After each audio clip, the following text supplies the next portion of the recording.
जरूरी है।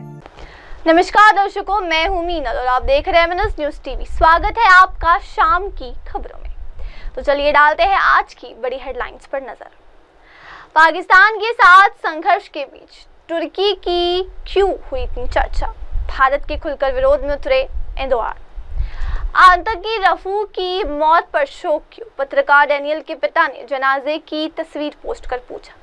अब घर में ही घिरा पाकिस्तान, भारत के बाद टीटीपी ने बोला हमला, 22 सैनिकों की मौत। अब डालते हैं सारी खबरों पर एक नजर विस्तार से। भारत पाकिस्तान के बीच संघर्ष में तुर्की की काफी चर्चा हो रही है। दरअसल तुर्की द्वारा पाकिस्तान का खुलकर समर्थन किया जा रहा है। तुर्की ने भी पाकिस्तान को ड्रोन्स मुहैया कराए हैं, जिनका इस्तेमाल भारत के खिलाफ हो रहा है। पाकिस्तान द्वारा इस्तेमाल किए गए ड्रोन्स के मलबे की जांच से पता चला है कि ये ड्रोन्स तुर्की के एसिस गार्ड सोनगार ड्रोन्स हो सकते हैं। गौरतलब है कि तुर्की ने न तो पहलगाम में हुए आतंकी हमले की निंदा की और न ही पीड़ितों के प्रति संवेदना जाहिर की, लेकिन तुर्की ने भारत के हमले में मारे गए आतंकियों के प्रति संवेदना जरूर जाहिर की है। तुर्की लंबे समय से पाकिस्तान का आर्थिक और सैन्य समर्थक रहा है। तुर्की पाकिस्तान के कश्मीर पर फैलाए गए नैरेटिव का भी समर्थक है, साथ ही द्विराष्ट्र सिद्धांत का भी पुरजोर समर्थक है। पहलगाम आतंकी हमले के तुरंत बाद तुर्की के राष्ट्रपति रेसेप तैयब एर्दोआन ने पाकिस्तानी प्रधानमंत्री शहबाज शरीफ से मुलाकात की। ऐसा करने वाले एर्दोआन दुनिया के पहले नेता है। पाकिस्तान ने कश्मीर के मुद्दे पर समर्थन के लिए तुर्की की तारीफ भी की थी। पहलगाम आतंकी हमले के बाद जब पूरी दुनिया भारत के प्रति संवेदना जाहिर कर रही थी, तो तुर्की ने पाकिस्तान की मदद के लिए ड्रोन्स लदे हवाई जहाज का पाकिस्तान भेज दिया। हालांकि तुर्की ने ड्रोन्स भेजने की बात से इनकार किया है, लेकिन हमले में जिस तरह से पाकिस्तान द्वारा तुर्की में बने ड्रोन्स का इस्तेमाल किया जा रहा है, उससे साफ है कि तुर्की खुलकर भारत के विरोध और पाकिस्तान के समर्थन में है। चलिए आगे बढ़ते हैं हमारी अगली खबर के साथ। वॉल स्ट्रीट जर्नल के जिस पत्रकार डैनियल पर्ल की अलकायदा आतंकी उमर सईद शेख ने अपहरण कर सिर कलम कर दिया था, उसके पिता डॉक्टर जूलिया पर्ल ने पाकिस्तान से बेहद तीखे सवाल किए हैं। पाल ने सोशल मीडिया पर भारत के ऑपरेशन सिंदूर के बारे में ये कहा कि ऑपरेशन सिंदूर में मारे गए जैश ए मोहम्मद के कमांडर अब्दुल रऊफ अजहर के जनाजे पर पाकिस्तानी सैन्य अधिकारियों की दुआ करती तस्वीर पोस्ट करके पूछा कि काश ये माननीय हमें बता पाते कि आप वास्तव में किस बात का शोक मना रहे हैं। आप चाहते हैं कि आपके बच्चे किस आदर्श का सम्मान करे। आपने इस आदमी से क्या सीखा है? पर्ल के बेटे की 2002 में हुई हत्या में आतंकी रऊफ की अहम भूमिका थी। मैं आप सभी का शुक्रिया अदा करता हूं कि जिन्होंने मुझसे संपर्क किया कि भारत के सैन्य बलों ने अब्दुल रऊफ अजहर को मार डाला है। रऊफ को मेरे बेटे डैनियल के अपहरण और हत्या के लिए जिम्मेदार बताया गया। मैं साफ करना चाहता हूं, अजहर पाकिस्तानी आतंकी और आतंकी संगठन जैश ए मोहम्मद का कमांडर था। उसका गुट डैनियल के अपहरण और हत्या की साजिश में अप्रत्यक्ष रूप से जिम्मेदार था। मुझे उम्मीद है कि यह घटना डैनी की हत्या में सीधे तौर पर शामिल 2 अन्य अपराधियों पर ध्यान केंद्रित करने में मदद करेगी, जो अब तक न्याय से बचे हुए हैं। खालिद शेख मोहम्मद और उमर शेख, उसका गुट डैनियल के अपहरण और हत्या की साजिश में अप्रत्यक्ष रूप से जिम्मेदार था। मुझे उम्मीद है कि यह घटना डैनी की हत्या में सीधे तौर पर शामिल 2 अन्य अपराधियों पर ध्यान केंद्रित करने में मदद करेगी, जो अब तक न्याय से बचे हुए।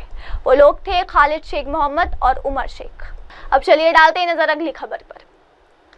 एलओसी पर भारत की जवाबी कार्रवाई का सामना कर रहे पाकिस्तान की मुश्किलें और भी ज्यादा बढ़ने लगी है। तहरीक ए तालिबान पाकिस्तान और बलूच विद्रोहियों ने पाकिस्तान की सेना को निशाना बनाया। इस हमले में 22 पाक सैनिकों की मौत की खबर सामने आ रही है।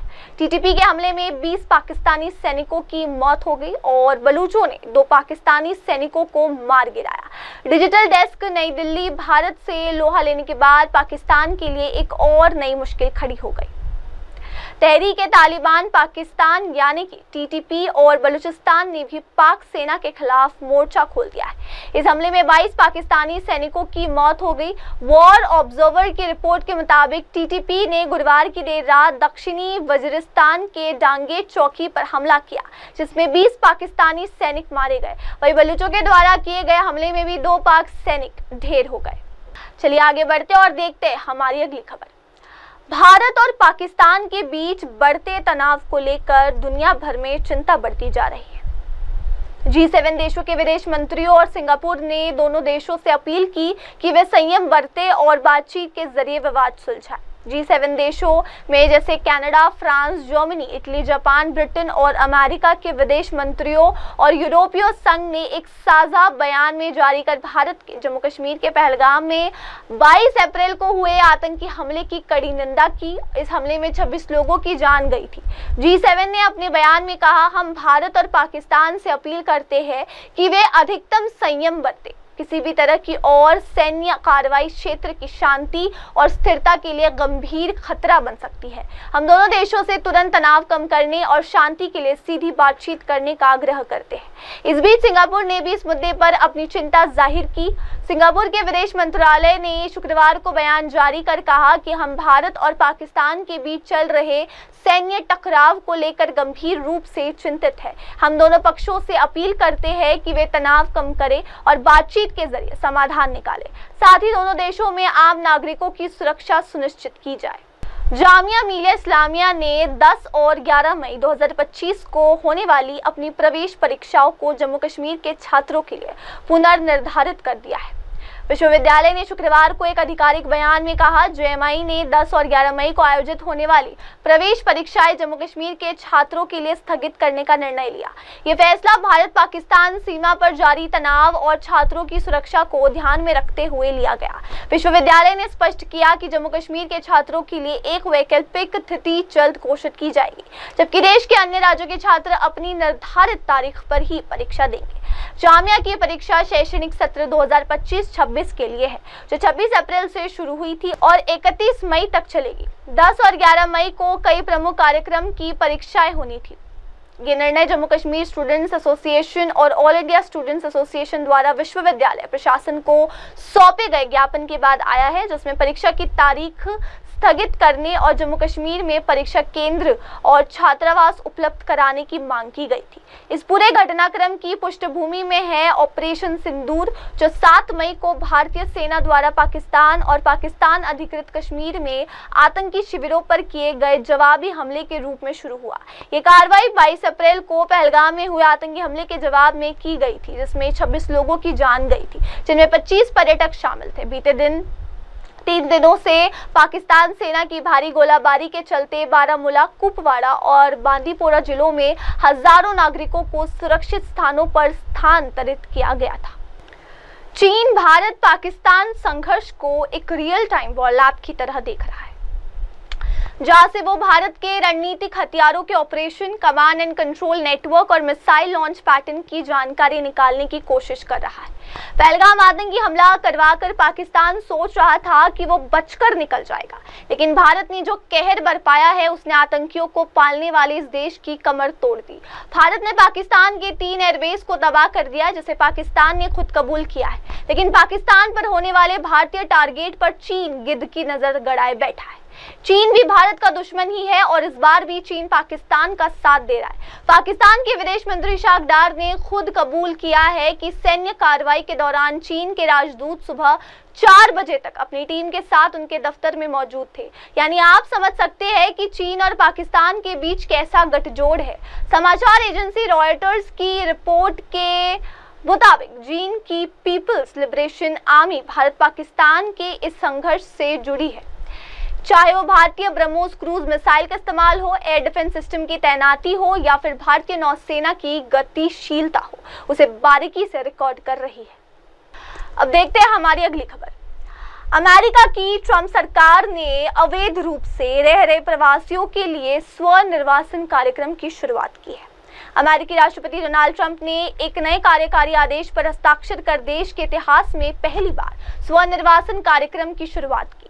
इस कार्यक्रम के तहत अमेरिका में अवैध रूप से रह रहे प्रवासियों को मुफ्त हवाई टिकट और प्रोत्साहन राशि देकर स्वेच्छा से अपने देश लौटने का विकल्प दिया। डोनाल्ड ट्रंप के प्रशासन ने कहा कि वो देश में अवैध रूप से रह रहे उन प्रवासियों को 1000 अमेरिकी डॉलर का भुगतान करेगा जो स्वेच्छा से स्वदेश लौटने की योजना बना रहे हैं। गृह सुरक्षा विभाग की ओर से कहा गया है कि वो यात्रा सहायता के लिए भी भुगतान करेगा और जो लोग सीबीपी शुल्क और सीमा सुरक्षा होम ऐप का इस्तेमाल कर सरकार को बताएंगे कि वो घर लौटने की योजना बना रहे हैं तो उन्हें उनके देश वापस भेजे जाने की व्यवस्था की जाएगी। विभाग ने कहा वजीफा का खर्चा जोड़ने के बाद भी अनुमान लगाया गया है कि ऐप का उपयोग करके खुद को डिपोर्ट करने से उनका भेजने के लिए लगने वाले खर्चे में लगभग 70% कमी आएगी। अब एक अवैध विदेशी को गिरफ्तार करने, उसे हिरासत में लेने और वापस भेजने की औसत लागत $17,121 है, यानी सरकार वजीफा देकर ज्यादा पैसे बचा सकेगी। अब अगली खबर, पाकिस्तान भारत के साथ तनाव कम करवाने के लिए ईरान, सऊदी और अन्य देशों के आगे लगातार गिड़गिड़ा रहा है। पाकिस्तान के रक्षा मंत्री ख्वाजा आसिफ ने खुद इस बात की जानकारी दी। भारत और पाकिस्तान के बीच लगातार सैन्य झड़प जारी है। पाकिस्तान पूरे पश्चिमी हिस्से पर लगातार मिसाइल, ड्रोन और तोप से हमले कर रहा है। भारत ने एयर डिफेंस सिस्टम की मदद से पाकिस्तान के इन सभी हमलों को नाकाम कर दिया। भारतीय सेना भी पाकिस्तान के सभी हमलों को लगातार मुंहतोड़ जवाब दे रही है और कई पाकिस्तानी चौकियों और लॉन्च पैड को तबाह कर दिया। इन सब के बीच अब पाकिस्तान को डर सताने लगा। ऐसे में अब पाकिस्तान दुनिया भर के देशों से अपील कर रहा है कि वे भारत के साथ तनाव कम करवाने में पाकिस्तान की मदद करें। पाकिस्तान के रक्षा मंत्री ख्वाजा आसिफ ने शुक्रवार को जानकारी दी कि पाकिस्तान की सरकार क्षेत्र में तनाव कम करने के प्रयासों के तहत ईरान, संयुक्त अरब अमीरात, सऊदी अरब, चीन और कतर सहित विभिन्न देशों के साथ दैनिक कूटनीतिक संपर्क स्थापित कर रही है। सरकार स्थिति को कमतर करने के प्रयास में लगी हुई है। पाकिस्तान की सरकार इन देशों के साथ दैनिक राजनयिक संपर्क में लगी हुई है। अब डालते हैं नजर अगली खबर पर। सिंगापुर ने भारत पाक तनाव पर चिंता जताई और शांति बहाल करने की अपील की। सिंगापुर ने अपने नागरिकों को सतर्क रहने व तनाव वाले क्षेत्रों में गैर जरूरी यात्रा टालने की सलाह दी। सिंगापुर ने भारत और पाकिस्तान के बीच जारी तनाव पर गहरी चिंता जताई है। सिंगापुर ने दोनों देशों से तनाव कम करने और कूटनीतिक तरीकों से शांति बहाल करने की अपील की। ये तनाव तब बढ़ा जब भारतीय सेना ने बुधवार को पाकिस्तान और पाकिस्तान के कब्जे वाले कश्मीर में आतंकी ठिकानों पर सटीक हमले किए। ये हमले 22 अप्रैल को पहलगाम में हुए आतंकी हमले के जवाब में किए गए थे, जिसमें सीमा पार के तार जुड़े थे। इसके बाद शुक्रवार रात पाकिस्तान ने भारत में जम्मू कश्मीर से लेकर गुजरात तक 26 जगहों पर ड्रोन हमले किए।